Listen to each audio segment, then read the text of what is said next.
Ladies and gentlemen, please welcome Captain Jerry Yellen and Don Brown.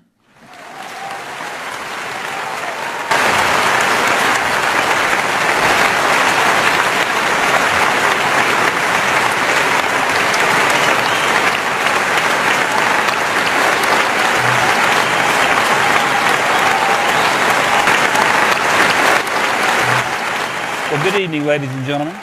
My name is Don Brown. I'm an ex-Navy officer, a practicing attorney, and the author of The Last Fighter Pilot, the true story of the final combat mission of World War II. That, in fact, unofficial U.S. policy was to place the lives of the Taliban on a higher rung on the totem pole than our own soldiers. This case is also a travesty of justice, and what we're seeing is corruption in the military prosecution system or the military justice system. All the way up to and including the Trump prosecutions. And I look at the Trump prosecution in the last third of the book. David, you've knocked it out of the ballpark. This is an irreconcilable conflict of interest and almost verges on corruption. I think a lot of things are backfiring on them. I think the idea of letting people in from south of the border has backfired because a lot of those folks are Catholic and don't like the Democrats bull on this social woke stuff. He drove the state into the ground during COVID.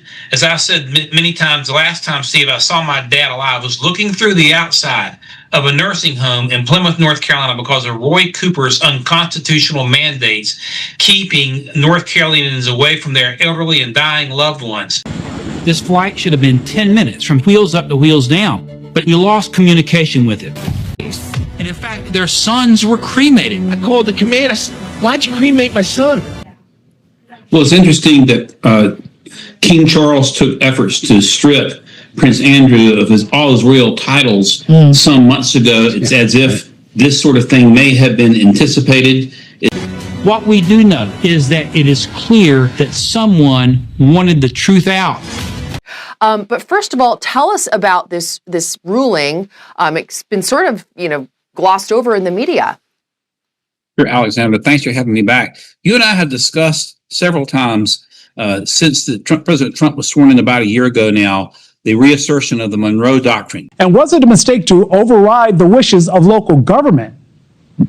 Well, that's a double-edged question. First off, the court's decision in Trump v. Illinois applied only to the state of Illinois. It did not really prohibit the president from having to deploy troops in New Orleans. If he chose to do that, he decided not to, nor did it apply any.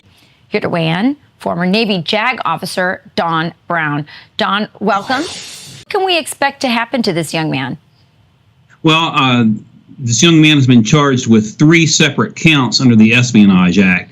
2 basically for mishandling national defense information that is classified, and a 3rd for generally mishandling classified information under Section 1924. So there are 2 charges, but 3 counts. Please pay attention to Colonel John Maher, the founder of our defense team, a leading biometrics expert who exposes biometrics expert. The Army hid evidence that Clint killed Taliban bomb makers in this case, Pete. Joining us now to react to all of this is author and attorney Don Brown. So, Don, I wanted to play that clip, even though I know all eyes are on New York with these 2 cases that we're going to get to in just a minute. But your reaction to what her attorney had to say. Well, Kurt Olson is one of the best attorneys in the country, the best election attorney. I worked with him before, and he's really hitting on the head with Maricopa County's failure to properly certify, with the ability to take control of these machines remotely. I was reading part of Justice Thomas's decision in the 2021 case that our courts owe our citizens an explanation. How did this happen? The Army hid the evidence. They wanted to push an agenda. They wanted to protect Obama's rules of engagement. Clint dared to try to protect his men. And the rules were set to place the lives of the Taliban above the lives of Americans. And so when Clint took action to take out this approaching motorcycle that threatened his men, and there were Afghan allies at the front of this platoon that fired first. He ordered fire within a period of about 15 seconds. They wanted to push an agenda to protect suicidal rules of engagement. So they hid evidence, Sean.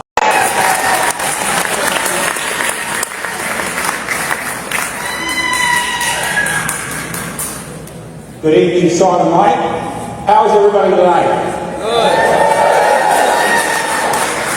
Let me begin by offering all praises and honor and glory to Jesus Christ of Nazareth, the mighty prophet of God, the President Reagan, one of the great mantras of his administration was peace through strength. Once again, never have so many owed so much to so few.